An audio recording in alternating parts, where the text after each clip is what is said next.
C'est une vieille dame de 130 ans. L'église Notre-Dame d'Aix-les-Bains est depuis 2 ans en pleine rénovation.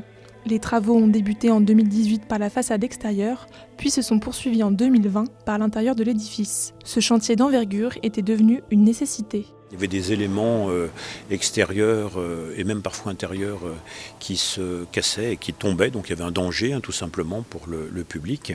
Et puis aussi des infiltrations d'eau qui menaçaient on va dire, la structure du bâtiment.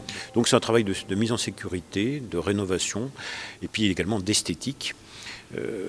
Puisqu'on a eu un travail aussi avec une coloriste pour bien choisir, on est allé jusqu'au bout du travail dans les finitions, choisir des couleurs en harmonie avec à la fois l'histoire du bâtiment, qui est un bâtiment de style romano-byzantin, c'est assez rare dans notre région, on le voit en extérieur, avec ça vous rappelle les églises d'Orient, avec un décalage de couleurs de pierre.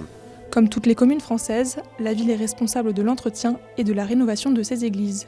Elle a investi 2,6 millions d'euros dans le projet, la moitié pour l'intérieur, l'autre pour l'extérieur. Ça fait partie d'un patrimoine historique et c'est très important pour nous de la conserver et la faire passer dans le temps à une autre génération aussi. La région, elle, a contribué à un peu plus de 300 000 euros. Grâce aux dons, la paroisse a financé une nouvelle sonorisation pour une meilleure acoustique. Voilà, 2, 3, 4, 5, 6, 7. On a très peu de réverbération induite et on arrive à avoir une qualité de sonore extrêmement homogène du premier au dernier banc.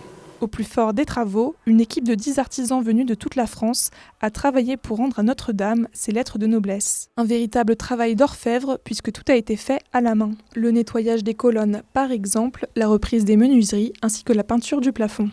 J'aime beaucoup les nouvelles couleurs, ce bleu, vous voyez, dans l'église. Derrière moi, il y a les vitraux qui ont été restaurés à l'époque sur une initiative de mon prédécesseur. Une église que les paroissiens pourront bientôt redécouvrir. La réouverture est prévue à la Toussaint et l'inauguration officielle sera en novembre.